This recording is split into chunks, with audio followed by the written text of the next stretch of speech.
Jangan ingkari, dustakan, tanda-tanda kebesaran Allah. Azab Allah ada di dunia dan di akhirat. Dan mengapa mereka tidak memikirkan tentang kejadian diri mereka? Allah tidak menciptakan langit dan bumi dan apa yang ada di antara keduanya, melainkan dengan tujuan yang benar dan dalam waktu yang ditentukan. Dan sesungguhnya kebanyakan di antara manusia benar-benar mengingkari pertemuan dengan Tuhannya. Allah Maha Cerdas, Maha Hebat, dapat menciptakan dimensi waktu. Jangan ingkari kekuasaan, kehebatan, tanda-tanda, dan ayat-ayat Allah. Dan tidakkah mereka bepergian di bumi, lalu melihat bagaimana kesudahan orang-orang sebelum mereka yang mendustakan Rasul? Orang-orang itu lebih kuat dari mereka sendiri, dan mereka telah mengolah bumi, tanah, serta memakmurkannya, melebihi apa yang telah mereka makmurkan. Dan telah datang kepada mereka rasul-rasul mereka dengan membawa bukti-bukti yang jelas. Maka Allah sama sekali tidak berlaku zalim kepada mereka, tetapi merekalah yang berlaku zalim kepada diri mereka sendiri. Perhatikan peninggalan orang-orang terdahulu yang zalim dan yang telah diazab Allah. Kemudian, azab yang lebih buruk adalah kesudahan bagi orang-orang yang mengerjakan kejahatan. Karena mereka mendustakan ayat-ayat Allah dan mereka selalu memperolok-olokkannya. Janji Allah, orang jahat yang dustakan ayat Allah akan diazab Allah di dunia dan di akhirat. Allah yang memulai penciptaan, makhluk, kemudian mengulanginya kembali, kemudian kepadanya kamu dikembalikan. Allah tidak mempunyai kesulitan apapun untuk menghidupkan manusia, dibangkitkan kembali dari alam kubur. Dan pada hari, ketika terjadi kiamat, orang-orang yang berdosa, kaum musyrik, terdiam berputus asa. Kiamat itu pasti terjadi, maka jangan dustakan. Baca, pelajari, Al-Quran yang dimudahkan Allah.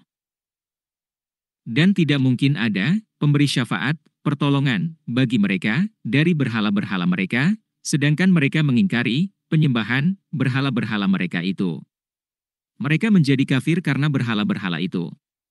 Surat Al-Ankabut ayat 17, yang disembah selain Allah adalah berhala. Dan pada hari, ketika terjadi kiamat, pada hari itu manusia terpecah-pecah dalam kelompok. Maka adapun orang-orang yang beriman dan mengerjakan kebajikan, maka mereka di dalam taman surga bergembira. Dan adapun orang-orang yang kafir dan mendustakan ayat-ayat Kami serta mendustakan pertemuan hari akhirat, maka mereka tetap berada di dalam azab neraka. Maka bertasbihlah kepada Allah pada petang hari dan pada pagi hari, waktu subuh. Dan segala puji baginya baik di langit, di bumi, pada malam hari, dan pada waktu zuhur, tengah hari. Bertasbih, memuji kehebatan Allah. Mari gunakan akal, pikiran kita. Dia mengeluarkan yang hidup dari yang mati, dan mengeluarkan yang mati dari yang hidup, dan menghidupkan bumi setelah mati, kering. Dan seperti itulah kamu akan dikeluarkan dari kubur. Dan di antara tanda-tanda kebesaran-Nya ialah, Dia menciptakan kamu dari tanah, kemudian tiba-tiba kamu menjadi manusia yang berkembang biak. Dan di antara tanda-tanda kebesaran-Nya ialah, Dia menciptakan pasangan-pasangan untukmu dari jenismu sendiri, agar kamu cenderung dan merasa tentram kepadanya, dan Dia menjadikan di antaramu rasa kasih dan sayang. Sungguh, pada yang demikian itu benar-benar terdapat tanda-tanda kebesaran Allah bagi kaum yang berpikir. Dan di antara tanda-tanda kebesaran-Nya ialah penciptaan langit dan bumi, perbedaan bahasamu, dan warna kulitmu.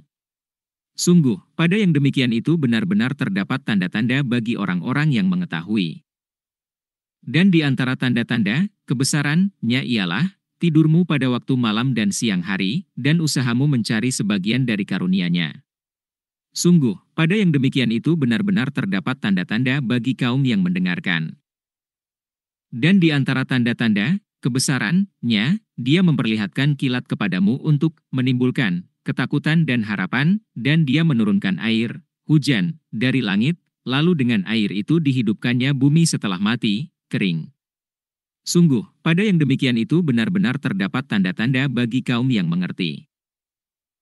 Dan di antara tanda-tanda kebesaran-Nya ialah berdirinya langit dan bumi dengan kehendak-Nya.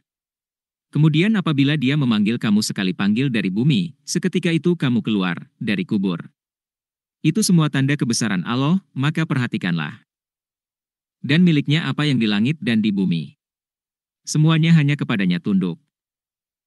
Dan dialah yang memulai penciptaan, kemudian mengulanginya kembali, dan itu lebih mudah baginya. Dia memiliki sifat yang maha tinggi di langit dan di bumi. Dan dialah yang maha perkasa, maha bijaksana. Allah maha terpuji, tidak mempunyai kesulitan apapun. Subhanallah walhamdulillah wa la ilaha illallah wallahu akbar.